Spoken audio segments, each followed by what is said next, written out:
A partir do próximo dia 11, teremos o início da edição de 2020 da Eurocopa.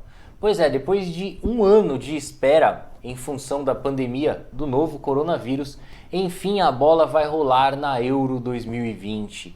E de acordo com as casas de apostas, a França é a seleção que aparece como principal candidata ao título do torneio europeu nesta que será a 16ª edição da Euro ao longo da história. Lembrando que os franceses já venceram o torneio continental em 2 oportunidades e são os atuais vice-campeões da competição. Bom, embora muitas pessoas não concordem com essas projeções das casas de apostas, a verdade é que elas não fogem em nada da realidade, tendo em vista que a França é a seleção mais forte do continente europeu na atualidade. É muito difícil a gente cravar uma equipe campeã em um torneio no formato de Copa. As Copas são imprevisíveis, nesse formato de campeonato nem sempre o melhor vence. Se um time comete um erro em um jogo decisivo,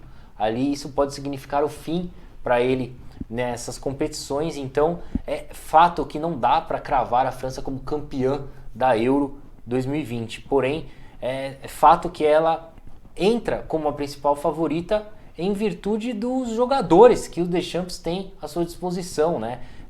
O favoritismo da França já começa na convocação do seu treinador. Eu vou deixar para você aí na tela a lista dos 26 atletas convocados por Didier Deschamps para disputar a Euro 2020. Essa seleção que é composta por jogadores jovens, jogadores experientes, jogadores que estão no auge de suas carreiras aí, tanto técnica quanto fisicamente. Ela se dá o luxo aí de ter jogadores bons tanto na equipe titular quanto na reserva, do mais alto nível, e não restam dúvidas que Didier Deschamps encontrou inúmeras dificuldades aí para elaborar essa lista apenas com 26 atletas, já que ela poderia facilmente ser composta pelo menos por 35 jogadores, né? Mais 9 jogadores aí entrariam tranquilamente nessa lista. Inclusive, eu relacionei aqui alguns jogadores franceses que ficaram de fora dessa lista e teriam totais condições de estar presentes nela e ajudar a França a ir em busca do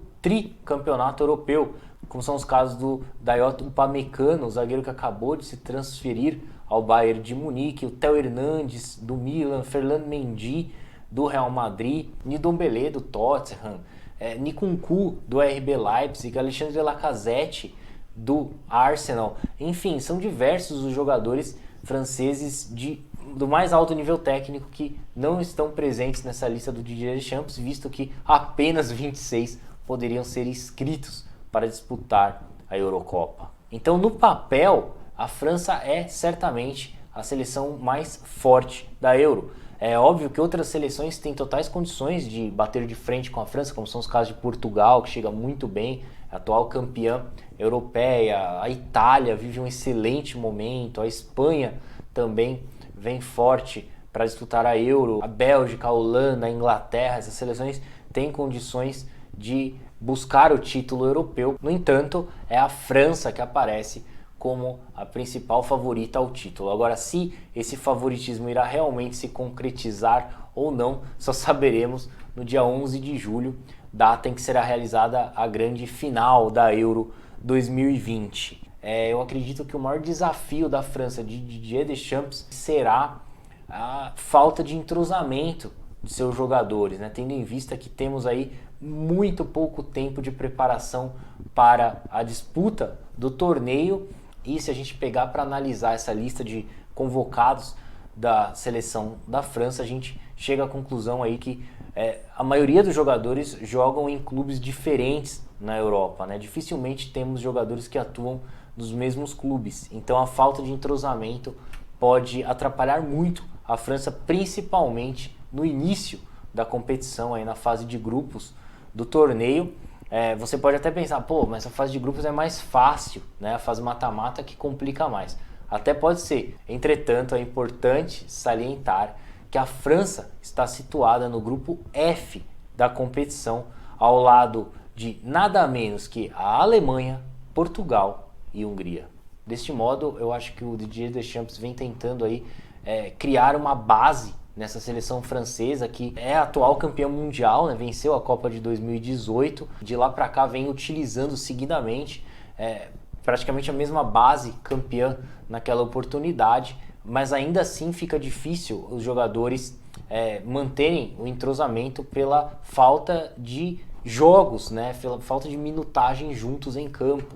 Então isso acaba atrapalhando o Didier Deschamps. O ideal seria fazer igual a Espanha do Vicente Del Bosque, que em 2008 conquistou a Eurocopa, em 2010 conquistou a Copa do Mundo, em 2012 voltou a conquistar a Eurocopa, tudo praticamente com a mesma base de jogadores ali, né? Mas era mais fácil para o Del Bosque naquela oportunidade, pois a maioria dos jogadores que integravam a seleção espanhola jogavam ou no Real Madrid ou no Barcelona.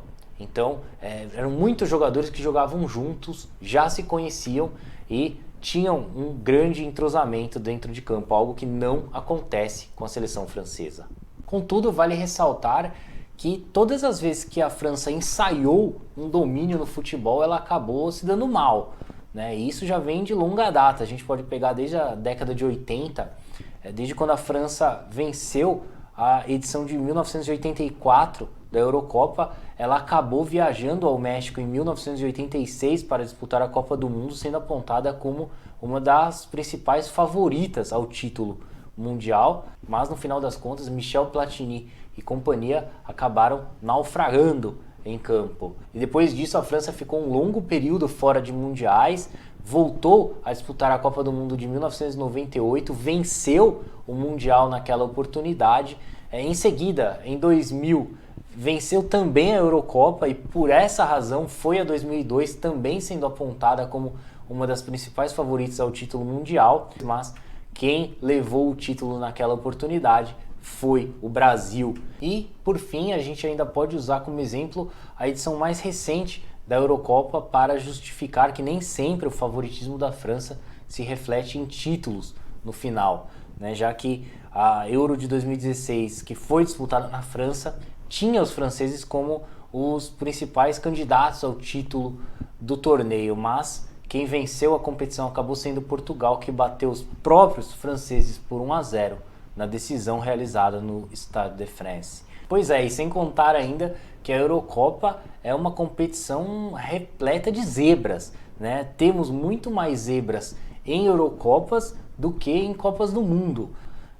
Eu acho que a maior de todas as zebras aí até hoje foi a Grécia ganhar de Portugal em 2004 naquela decisão, e tantas outras seleções que já venceram a Euro, como foi o caso da Tchecoslováquia em 1976, a própria seleção da Dinamarca em 92, embora tivesse um grande time, mas não era ali a favorita ao título e acabou vencendo o torneio. Portugal mesmo em 2016. Logo, são diversos os exemplos aí que comprovam que o favoritismo não vale nada. O que vale é o que acontece dentro de campo. E dentro de campo a França estreará na Euro 2020 contra a Alemanha no próximo dia 15 na Allianz Arena.